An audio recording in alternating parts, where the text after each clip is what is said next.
Good afternoon, students. In this video, we are going to discuss about problems on capital structure. So last video lo manam problems related to capital budgeting అనేది మనం cover చేసాము. కానీ ఈ particular వీడియోలో మనం capital structure related problems మనం చూస్తున్నాం. So second సెమిస్టర్లో మనం ఒక సబ్జెక్ట్ చదివాం, ఫైనాన్షియల్ మేనేజ్మెంట్. దాంట్లో మ్యాక్సిమం పోర్షన్ అనేది క్యాపిటల్ స్ట్రక్చర్ది అక్కడ కవర్ చేసాం. So like example cost of equity అని, cost of preference share, cost of debt, weighted average cost of capital, ఇట్లా డిఫరెంట్ కాన్సెప్ట్స్ త్రూ మనం ఏంటి అంటే ఈ capital structure, optimal capital structure మనం ఎట్లా ఉంటుంది, ఎట్లా మనం దాన్ని డిటర్మైన్ చేయాలి, ఇవన్నీ కూడా మనం ఆ ఫైనాన్షియల్ మేనేజ్మెంట్లో నేర్చుకున్నాం.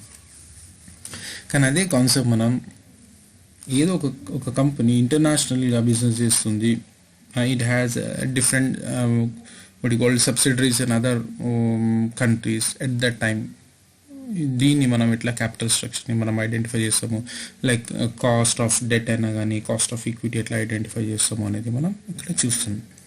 సో మనకు ఇక్కడ ఫస్ట్ ఒక ప్రాబ్లం చూస్తున్నాం మనం కాస్ట్ ఆఫ్ డెట్ పైన. సో ఈ ప్రాబ్లంలో చూడండి, determine the effective location cost of డెప్ట్ of a subsidiary, US subsidiary. ఓకేనా, మనం ఇక్కడ ఏమై ఐడెంటిఫై చేయాలి అంటే కాస్ట్ ఆఫ్ డెప్ట్ of a US subsidiary from the following given facts. ఇది డీటెయిల్స్ ఇచ్చిండు, మనం కాస్ట్ ఆఫ్ డెట్ని ఫైండ్ అవుట్ చేయాలి. ఓకేనా, సో ఇక్కడ మనం ఏంటి US subsidiary from the cost of debt అనేది మనం ఐడెంటిఫై చేయాలి. Okay, principal amount of debt ఎంత ఉంది, 1 బిలియన్. ఓకేనా, 1 బిలియన్ ప్రిన్సిపల్ అమౌంట్ ఉంది, అంటే దగ్గర 100 కోట్లు. రేట్ ఆఫ్ ఇంట్రెస్ట్ ఎంత, 14%. Okay, flotation of cost of debt ఎంత ఉంది మనకు, 60 మిలియన్, అంటే 6 crores దగ్గర. Okay, next interest is to be paid at the end of each year. Okay, interest అనేది అదే ఇయర్లో మనం పే చేస్తున్నాం, end of the year. And the principal sum borrowed is to be repaid in lump sum at the end of 5th year. ఓకేనా, so principal అనేది మనం we need to repaid that principal amount in a lump sum at the end of the 5th year. 5th yearలో clear చేసుకోవాలి. Subsidiary ఏముంది, subject to no tax in India. ఓకేనా, ఇండియాలో ఆ యూనిట్కి ట్యాక్సెస్ ఏం లేదు, టోటల్గా ట్యాక్స్ అనేది ఫ్రీ ఉంది అనమాట సబ్సిడరీ. ఓకేనా, సో యూఎస్ బేస్డ్ కంపెనీ ఉంది, యూఎస్ బేస్డ్ కంపెనీ ఒక సబ్సిడరీ అనేది ఇండియాలో ఓపెన్ చేస్తుంది. దానికి ప్రిన్సిపల్ అమౌంట్ అనేది 1 బిలియన్ ఉంది. Okay, 1 billion it's 100 crores. Rate of interest అనేది 14%. ఫ్లోటేషన్ కాస్ట్ 6 crores వరకు ఖర్చు వచ్చింది flotation cost. Interest is to be paid at the end of each year. ఓకేనా, ఇంట్రెస్ట్ అనేది ఎవ్రీ ఇయర్ పే చేయాలి. ఇంకా ప్రిన్సిపల్ అమౌంట్ ఏముందో అది 5th yearలో రీపే చేయాలి. ఓకే, ఇక్కడ మనం ఈ సబ్సిడీ మేము ఏమి ఇస్తున్నాం ఏంటి అంటే we are not paying any taxes, need to pay taxes in India అన్నట్టు. మనం subsidiary subject no taxes in India. Okay, so let we see start solution. Given data మనకు principal amount, rate of interest, flotation cost and subsidiary subject no taxes for 5 years. Okay, interest amount మనం ఎట్లా calculate చేస్తాం, principal amount into rate of interest. Principal amount ఎంత ఉంది, 100 కోట్లు. Rate of interest ఎంత, 14%. అంటే 100 crores into 14% equals to ఏంటి, 14 crores. ఓకేనా, 100 crores ఇంటూ 14% ఈక్వల్స్ ఎంత, ఇంట్రెస్ట్ ఎంత వస్తుంది, 14 crores, అంటే 14 crores వచ్చేసింది. Okay, calculation of cost of debt of a parent company cost of డెట్ని మనం ఎట్లా ఫైండ్ అవుట్ చేస్తాము, ఇవన్నీ కూడా మనకు ప్రాబ్లమ్స్ మనం ఇంతకుముందు చేసిన ప్రాబ్లమ్స్లో ఈ ఫార్ములాస్ మనం నేర్చుకున్నాం. కేడీ ఈజ్ ఈక్వల్స్ టు ఏంటి, interest divided by principal into 1 minus t. Interest amount అనేది మనం ఐడెంటిఫై చేసాము. ఓకేనా, 14 crores. ఓకే, ప్రిన్సిపల్ అమౌంట్ అనేది మనకు తెలుసు 100 crores. 1 minus t ఎంత, టీ అనేది మనకు ట్యాక్స్ ఏం చెప్పలే. ఓకేనా, we are getting a tax free, అందుగురించి టీ అనేది 0. సో ఇంట్రెస్ట్ అనేది 14 crores divided by 100 crores into 1 minus t is equals to 0. So దీన్ని మనం సింప్లిఫై చేస్తే మనకి ఎంత వచ్చింది, 14%. ఓకేనా, ఈ 14% అనేది ఏంటి, క్యాలిక్యులేషన్ కాస్ట్ ఆఫ్ డెప్ట్ ఆఫ్ ఏ పేరెంట్ కంపెనీ. ఓకేనా, పేరెంట్ కంపెనీ ఇక్కడ ఎగ్జాంపుల్ యూఎస్ బేస్డ్ కంపెనీ ఉందనుకోండి. యూఎస్ బేస్డ్ కంపెనీ ఏం చేసింది, ఇండియాలో ఒక చిన్న సబ్సిడరీ ఓపెన్ చేసింది. సో యూఎస్ బేస్డ్ కంపెనీ కదా, యూఎస్లో మెయిన్ కంపెనీ ఉంది. ఓకేనా, పేరెంట్ కంపెనీ, దాన్ని పేరెంట్ కంపెనీ అంటాం. ఇక్కడ ఇండియాలో ఒక చిన్న యూనిట్ ఓపెన్ చేసింది కదా, దాన్ని మనం సబ్సిడరీ కంపెనీ అంటాం. సో దీన్ని మనం ఏమంటాము, సబ్సిడరీ కంపెనీ అని చెప్పుకుంటాం. సో ఇప్పుడు cost of debt of a parent company ఎంత ఉంది, interest divided by principal into 1 - t చేస్తే మనకు కాస్ట్ ఆఫ్ డెట్ మనకు తెలిసిపోతుంది. సో ఎంత వస్తుంది మనకు 14%. ఓకేనా, 14% దేనిది, అది cost of debt of a parent company. Okay, ఇప్పుడు cost of debt of a US subsidiary.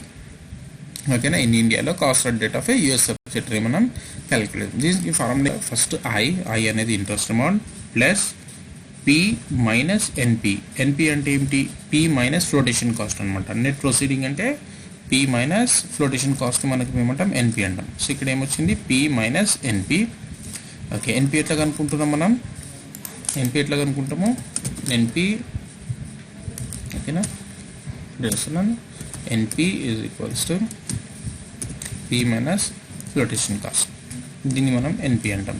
So ఇక్కడ ఫార్ములా ఏముంది మనకు, ఈ ఫార్ములా మళ్ళీ ఇంకోసారి నేను ఇక్కడ రాస్తాను, so that it can be very helpful for your people. ఓకేనా, సో ఇది ఏముంది మనకు ఇంట్రెస్ట్. ఓకేనా, సో ఇది ఏముంది మనకు పి. ఓకే, సో ఇది మనకు ఎన్పి. Okay, NP divided by 5 means it is nothing but capital N, fine, and this is what we called it as an a P. Okay, and this is we called as an NP, and this is a divided 1 - t. So it is actual formula. Again, I plus P minus NP divided by capital N whole divided by P plus NP divided by 2 into 1 minus 0. Okay, ఈ capital ఎన్ అంటే ఏంటి, ఎన్ని ఇయర్స్లో మనం principal అమౌంట్ని repay చేస్తున్నాం. ఇప్పుడు principal amount ఎన్ని ఇయర్స్లో రీపే చేస్తున్నాం, 5 yearsలో రీపే చేస్తున్నాం. సో 5 years వస్తుంది. సో ఇదే ఫార్ములాలో మనం ఏం చేస్తాం, డేటాని ఇన్పుట్ చేస్తాం. ఎగ్జాంపుల్, ఐ అనేది 14 crores ప్లస్ పి అనేది ఎంత 100 crores మైనస్ ఎన్పి అంటే ఏంటి, పి మైనస్ ఎఫ్సి. ఓకేనా, పి అంటే 100 crores మైనస్ ఎంత, ఎఫ్సి ఎంత ఉంది 6 crores. తీసేస్తే మనకి ఎంత వచ్చింది, 94 crores. ఓకే, డివైడెడ్ బై 5, మళ్ళీ 100 crores plus 94 crores divided by 2 into 1 minus T. ఇది టీ అంటే ఏంటి, ట్యాక్స్ ఎంత ఉంది మనకు, T is nothing but we have a 0. Fine, T ఎంత ఉంది మనకు 0 ఉంది. ఓకేనా, టీ అనేది 0 ఉంది.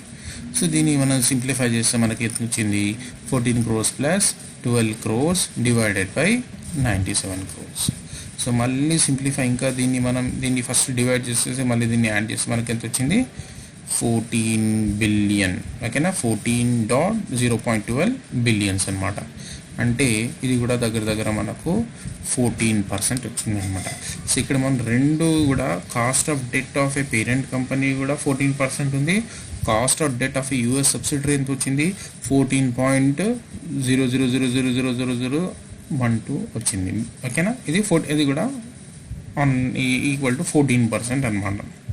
ఇవి రెండు కూడా మనకు ఈక్వల్ ఉంది. ఎందుకు ఈక్వల్ ఉంది అంటే, బికాజ్ ఇక్కడ ట్యాక్స్ ప్రొవిజన్ ఇచ్చినాం మనం. ఓకేనా, ఇండియాలో ఏం చెప్పింది, మీరు ఇక్కడ యూనిట్ చేసుకుంటే మీరు 5 సంవత్సరాల వరకు దానిపైన ట్యాక్స్ పే చేసే అవసరం లేదు అంటే, because the cost of debt for both MNC and subsidiary same because no tax provision. ఓకేనా, no tax provision is provided to subsidiary. మీరు no tax basis అవసరం లేదు అనేది చెప్పింది. అందు గురించి మనకు రెండు కూడా సిమిలర్గా వచ్చింది. Okay, next international portfolio management. ఓకేనా, ఈ పోర్ట్ఫోలియో మేనేజ్మెంట్ మీరు ఎస్ఏపిఎంలో నేర్చుకున్నారు, కానీ ఇప్పుడు ఇంటర్నేషనల్ పర్స్పెక్టివ్లో మనం ఈ పోర్ట్ఫోలియో మేనేజ్మెంట్ని మనం చూద్దాం. సో ఇక్కడ మనం ఒకటి ఏంటి అంటే, నేను చిన్న సింపుల్ ప్రాబ్లం ఏంటి, from the following details find the expected రిటర్న్ని ఫైండ్ అవుట్ చేయమని చెప్పిండు. When there is a 30% probability for an outcome of 500 and 50% probability for an outcome of 700, okay, and 10% probability for an outcome of 800. So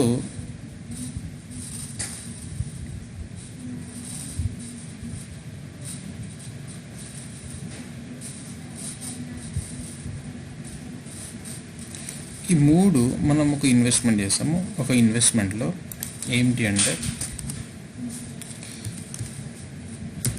అంటే ఒకటి, first we have their is a 30% probability ఏముంది, $500 వచ్చే chances ఉన్నాయి. ఇంకా 50% probability ఏముంది, $700 వచ్చే chances ఉంది. ఇంకొకటి ఏంటి అంటే 10% ప్రాబబిలిటీ ఏముంది అంటే 800 వచ్చే ఛాన్సెస్ ఉన్నాయి అన్నమాట. ఇంకొకటి 10%, ఓకేనా, ఇంకో 10% ప్రాబబిలిటీ ఏముంది అంటే probability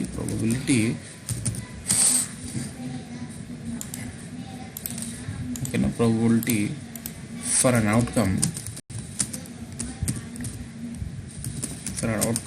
of $0, ఓకేనా. సో ఇంకో 10% ప్రాబబిలిటీ ఏముందంటే అవుట్కమ్ 0 వస్తుంది, ₹1 కూడా రాదు అన్న ఉన్నది అనుకోండి. సో దీంతో మీరు ఎక్స్పెక్టెడ్ రిటర్న్ని ఫైండ్ అవుట్ చేయమని చెప్పింది.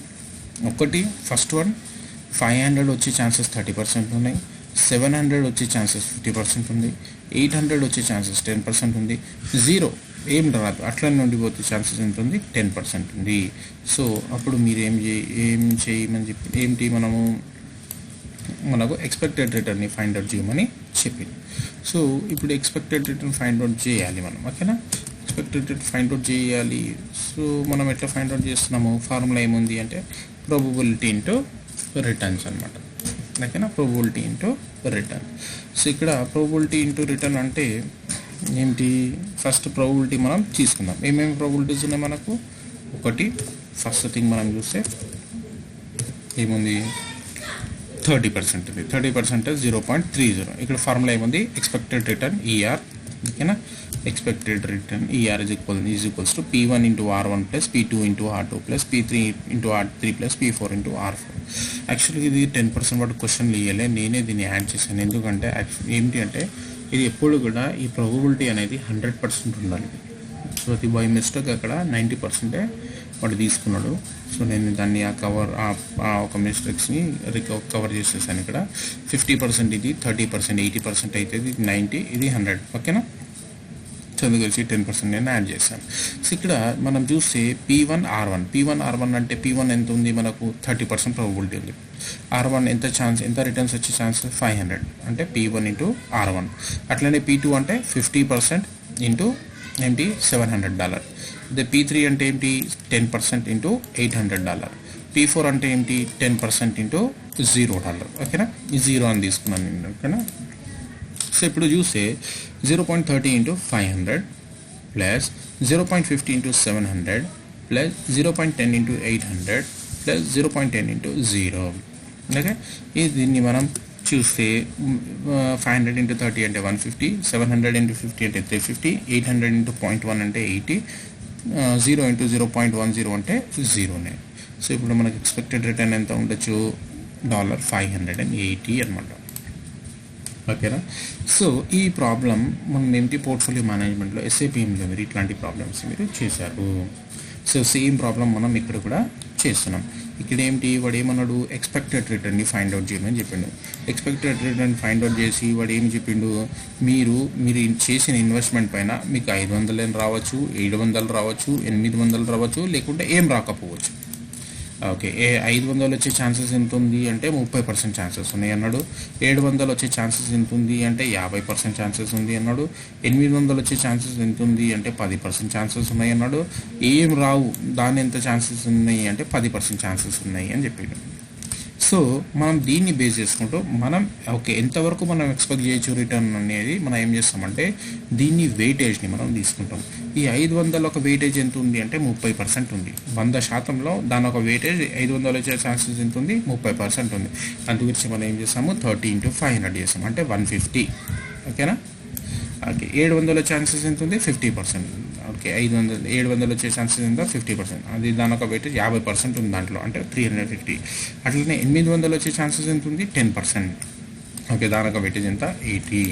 ఓకే, 0 వచ్చే ఛాన్సెస్ ఎంత ఉంది 10%, అంటే 0 into 10 = 0. సో ఇప్పుడు దీన్ని మనం యాడ్ చేస్తే ఆన్ అండ్ యావరేజ్గా మనకు ఎంత రిటర్న్స్ వస్తాయి అంటే 580 రిటర్న్స్ వచ్చే ఛాన్సెస్ ఉన్నాయి అన్నమాట.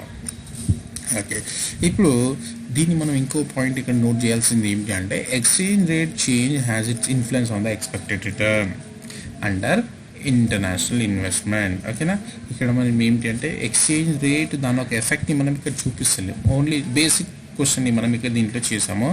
కాకపోతే దీని ఒక ఎక్స్చేంజ్ రేట్ ఎఫెక్ట్ అనేది కూడా ఈ ఎక్స్పెక్టెడ్ రిటర్న్స్ పైన ఉంటుంది. అది కూడా మనం దాన్ని ఫైండ్ అవుట్ చేయాలి. అది ఎట్లా ఫైండ్ అవుట్ చేస్తాము అనేది ఇక్కడ చిన్న ప్రాబ్లం మనం రాసాము. దీనికి ఫార్ములా ఏముంది అంటే the determination of a foreign security returns with respect to home country currency is as follow. ఈ ఫార్ములా బేస్ చేసుకుంటూ మనం దాన్ని ఫైండ్ అవుట్ చేస్తాం. ఇట్లా 1 + RHC is equals to 1 + T1 - T0 + I divided by T0 into 1 + R. ఈ ఫార్ములాని మనం use చేసుకుంటూ ఈ ఒక ఎక్స్చేంజ్ రేట్ దాని ఒక ఎఫెక్ట్ ఎక్స్పెక్టెడ్ రిటర్న్ పైన ఏముంది ఓకే అనేది కూడా మనం దానిపై ఎంత ఉంది అనేది ఐడెంటిఫై చేసి మనం ఎక్స్పెక్టెడ్ రిటర్న్ని మనం ఫైండ్ అవుట్ చేయగలము అనమాట. సో ఇన్ ఫ్యూచర్లో మనం అట్లాంటి ప్రాబ్లమ్స్ కూడా మనం చేస్తాం. ఓకే, సో ఇప్పుడు మనం చూస్తే T0 అంటే ఏంటి అంటే host countries currency value of a security during time periods T0. ఓకేనా, ఈ హాస్ట్ కంట్రీ దాని ఒక కరెన్సీ వాల్యూ ఎంత ఉంది T0 టైం. ఓకేనా, time period T0. Okay, T1 అంటే ఏంటి host country currency value of security during time period T1. Okay, I అనేది ఏంటి ఇన్కమ్ ఫ్రమ్ డివిడెండ్ కావచ్చు, ఇంట్రెస్ట్ కావచ్చు. R అంటే ఏంటి changes in the exchange rate అనమాట. ఇప్పుడు ఎగ్జాంపుల్ ఒక యుఎస్ కంపెనీ ఉంది. ఓకేనా, ఒక యుఎస్ కంపెనీ ఏం చేస్తుంది అంటే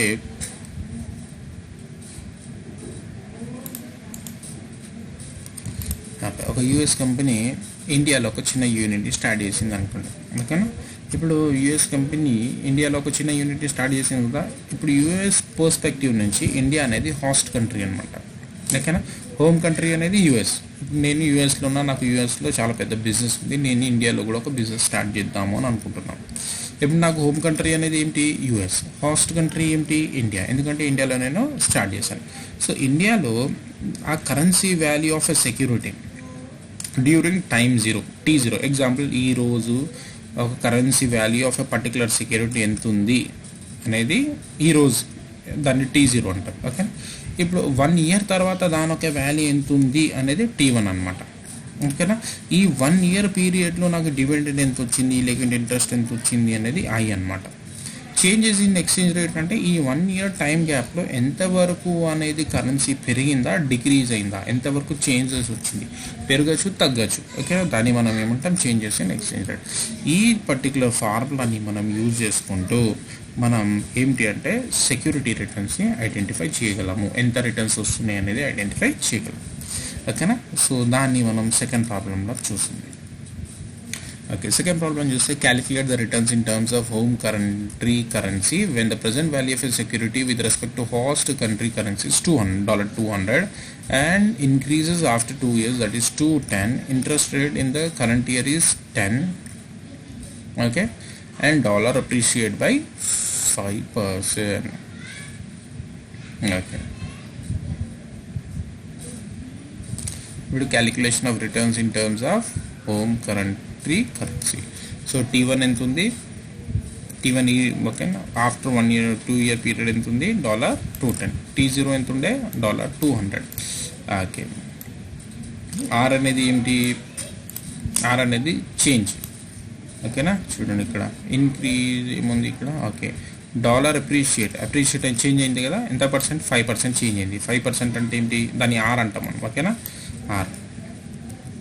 ఓకేనా, R అనేది ఎంత 5% అంటే దాన్ని ఎట్లా రాసుకుంటాం మనం 0.05. ఓకే, మనకి ఇన్కమ్ ఎంత జనరేట్ అవుతుంది, ఇంట్రెస్ట్ ఎంత జనరేట్ అయింది చూడండి, డివిడెండ్ లేకుండా ఇంట్రెస్ట్ $10 అనేది ఇంట్రెస్ట్ వచ్చింది. ఓకే, ఇప్పుడు మనకి 4-5 డేటా ఇంపార్టెంట్ 4 కాంపోనెంట్స్ అని దొరికింది. ఒకటి T1 దొరికింది, T0 ఉంది మన దగ్గర, R ఉంది, I ఉంది. ఇప్పుడు ఏం చేయాలి, దాన్ని మనం ఫార్ములాలో పెట్టేసి calculation of returns in terms of home country currency మనం డిటర్మైన్ చేయగలము అనమాట. ఓకే, సో ఇప్పుడు 1 + RHC అంటే హోమ్ కంట్రీ అనమాట, R అంటే రిటర్న్ అనమాట. Okay, return in home country is equals to 1 + T1 ఎంత ఉంది మనకు 200 ఎంత ఉంది. ఓకేనా, 1 ఇయర్ తర్వాత దాని ఒక సెక్యూరిటీ యొక్క ఎక్స్పెక్టెడ్ వాల్యూ ఎంత పెరిగింది, 200 నుంచి 210 అయింది. సో ఇక్కడ 210 - 200 + I అనేది ఏంటి ఇంట్రెస్ట్. ఓకేనా, 10 డివైడెడ్ బై T0 ఎంత ఉంది 200 into 1 plus R. 1 plus R ఎంతవరకు చేంజెస్ వచ్చింది డాలర్లో 5% అంటే 0.05. సో ఇప్పుడు మీరు దీన్ని సింప్లిఫై చేయండి. ఇప్పుడు మనకు ఇక్కడ క్యాపిటల్ గెయిన్ ఎంత వచ్చింది, మనం 200 ఇన్వెస్ట్ చేస్తుండే మనకు 210 అయింది, దాని ఒక వాల్యూ పెరిగింది ఎంత 10. మనకు ఇంట్రెస్ట్ ఎంత వచ్చింది 10 వచ్చింది, అంటే 10 + 10 ఎంత 20. ఓకేనా, 20 డివైడెడ్ బై 200 అంటే ఎంత 10%. ఓకేనా, సో 1 + 10. సో ఇట్లా మనం దీన్ని సింప్లిఫై చేసుకుంటే మనకి ఎంత వచ్చింది 1 + 0.10 ఇంటూ మనకు 1 ప్లస్ ఎక్స్చేంజ్ రేట్ ఎంత 0.05 ఎక్స్చేంజ్ రేట్ చేంజ్ అయింది. ఓకే, సో ఇప్పుడు రెండింటిని మనం సింప్లిఫై చేస్తే 1 + 0.10 అంటే ఎంత 1.10, 1 + 0.05 అంటే ఎంత 1.05. ఓకే, ఇప్పుడు ఈ రెండింటిని మల్టిప్లై చేస్తే మనకి ఎంత వచ్చింది 1 + RHC = 1.155 వచ్చింది. ఓకేనా, ఇప్పుడు RHC అంటే ఇవన్నీ మనం ఏం చేసాము ఇక్కడ షిఫ్ట్ చేసాము, ఇక్కడ ప్లస్ వాల్యూ ఉండే ఇటు వస్తే ఏమవుతుంది మైనస్ వాల్యూ వస్తుంది. అప్పుడు RHC = 1.155 - 1. ఓకే, దీంట్లో నుంచి ఇది 1 తీసేస్తే మనకు RHC వాల్యూ ఎంత వచ్చింది 0.155. 0.155 అంటే ఎంత పర్సెంట్ 15.5% అనమాట. అంటే ఇప్పుడు రిటర్న్ ఇన్ హోమ్ కంట్రీ ఎంత వచ్చింది మనకు 15.5% మనకు రిటర్న్ వచ్చింది అనమాట. ఓకేనా, యాక్చువల్గా బేసిక్గా మనం చూస్తే మనకి ఎంత ఉంటే మనకి ఇక్కడ 10 ఇక్కడ 10. ఓకేనా, 20 ఉండే 10% ఉండే, కానీ రిటర్న్స్ మనం డిటర్మైన్ ఎంత అయింది 15.5% అనేది మనకు రిటర్న్ ఉంది అన్నమాట. ఓకేనా, సో ఇట్లా మనం ఏంటి ఇంటర్నేషనల్ పర్స్పెక్టివ్లో కూడా దీన్ని మనం ఫైండ్ అవుట్ చేసుకుంటాం. ఓకే, ఒకసారి మళ్ళీ చెప్తున్నాను మెయిన్ ప్రాబ్లం చూడండి. ఇక్కడ మనం returns in terms of home country currency ఎంత ఉంది అనేది ఐడెంటిఫై చేయమని చెప్పిండు. సో ఇక్కడ మనకు 2 డేటా ఇచ్చిండు. ఒకటి హాస్ట్ కంట్రీ కరెన్సీ ఎంత ఉండే $200 ఉండే. ఓకేనా, అది ఇంక్రీజ్ అయ్యి ఆఫ్టర్ 2 years ఎంత అయింది $210 అయింది. Interest rate in the current year ఎంత $10 వస్తుంది. Dollar appreciated by 5%. అదే గివెన్ డేటా మనం రాసుకున్నాం. T1 అనేది 210, T0 అనేది 200, R అనేది ఏంటి change in the exchange rates ఎంత 5%, I అనేది ఏంటి ఇంట్రెస్ట్ అనేది $10. ఫార్ములా ఏముంది 1 + RHC = 1 + okay T1 - T0 + I divided by T0 × 1 + R. ఇది ఫార్ములా. ఈ ఫార్ములాని మనం డేటాని ఇన్పుట్ చేసాము. 1 + T1 అనేది 210 - 200 ప్లస్ I = 10. ఓకేనా, డివైడెడ్ బై T0 ఎంత 200 ఇంటూ 1 - 0.05. 0.05 అనేది R అనమాట. సో దీన్ని మనం సింప్లిఫై చేసుకుంటూ పోతే మనకి ఎంత వచ్చింది 1 + RHC = 1.155 వచ్చింది. ఓకే, ఇది ప్లస్ ఉండే కదా, ఇటు పంపిస్తే ఏమవుతుంది మైనస్ అవుతుంది. అప్పుడు RHC = 1.155 - 1. సో RHC ఎంత వచ్చింది 0.155 వచ్చింది, అంటే 15.5% రిటర్న్ వచ్చింది అన్నమాట. హోమ్ కంట్రీ కరెన్సీలో returns in terms of home country currency ఎంత 15.5% మనకు ఆ పర్టికులర్ ఇన్వెస్ట్మెంట్ పైన రిటర్న్ వచ్చింది అన్నమాట. Okay, next portfolio return procedure. ఈ పోర్ట్ఫోలియో రిటర్న్ ప్రొసీజర్లో మనం ఇక్కడ చూస్తే PR అనేది portfolio return = TR × HR + TS × HS. ఓకేనా, T అనేది ఏంటి రిటర్న్స్ అనమాట. ఓకేనా, T అనేది ఏంటి రిటర్న్స్ అనమాట. H అనేది relative share of A investment. H అనేది ఏంటి ఎంతవరకు మనం ఇన్వెస్ట్మెంట్ చేస్తున్నాం దాంట్లో 30%, 20%, 50%. ఓకేనా, R అండ్ S అనేది 2 సెక్యూరిటీస్. R అనేది ఒక సెక్యూరిటీ, H అనేది ఒక సెక్యూరిటీ అనమాట. అలాగే ఇట్లా మీరు ఏదైనా కానీ రాసుకోవచ్చు. సో మీరు SAPMలో మీరు ఎట్లా రాసుకున్నారు అంటే portfolio return = weightage 1 × W1 × R1 plus W2 × R2. ఓకేనా, ఇట్లా మీరు చేసుకున్నారు. ఇది మీ ఇక్కడ మీరు పోర్ట్ఫోలియో నేర్చుకున్న ఫార్ములా. ఈ ఫార్ములా కూడా మీరు యూజ్ చేయొచ్చు, ప్రాబ్లం లేదు. ఓకేనా, కానీ ఇక్కడ మనం ఏంటి కొంచెం డిఫరెంట్గా వేరే రాసుకున్న ఫార్ములా ఇక్కడ. ఓకేనా, ఓకే, సో ఇట్లా కూడా మీరు చేయొచ్చు. Portfolio return = nothing but weightage of first security into return of first security plus weightage of second security plus weightage of return of second security. ఇట్లా మీరు ప్లస్ చేసుకొని ఎన్ని సెక్యూరిటీస్ ఉంటే దాని ఒక వెయిటేజ్ దాంతో మీరు చేసుకుంటూ పోవచ్చు. ఓకేనా, ఇట్లా డాట్ పెట్టేస్తున్నాం. సో ఇక్కడ వెయిటేజ్ ఆఫ్ N × R ఎన్. ఓకేనా, ఇట్లా కూడా మీరు చేసుకోవచ్చు.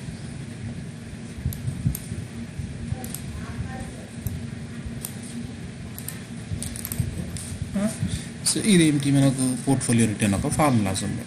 సో ఇక్కడ ఏంటి, కొంచెం టెక్నికల్గా కొంచెం డిఫరెంట్ వర్డ్స్ యూజ్ చేస్తారు. మీరు ఇది కాకుండా ఈ ఒక మెథడ్ని ఇక్కడ మీరు ఈ ఫార్ములాని కూడా యూజ్ చేసుకోవచ్చు. అదే WN into R1 plus W2 into R2 plus ఎన్ని ఉంటే అన్ని సెక్యూరిటీస్ WN ఇంటూ RN వరకు. ఫైన్. సో ఇప్పుడు ఇక్కడ టీ రిటర్న్స్ ఇవన్నీ కూడా చెప్పేస్తాను. ఒక ప్రాబ్లమ్ చూసాం దీంట్లో. Indian investor invest in 2 bonds. ఓకేనా, 2 బాండ్స్లో ఇన్వెస్ట్ చేస్తున్నాడు, namely US bond and euro bond. ఓకేనా, ఒక ఇండియన్ ఇన్వెస్టర్ ఏం చేస్తున్నాడంటే 2 బాండ్స్లో ఇన్వెస్ట్ చేస్తున్నాడు. ఒకటి US బాండ్లో, ఇంకొకటి యూరోలో. ఓకేనా, యూరో బాండ్స్లో ఇన్వెస్ట్ చేస్తున్నాడు.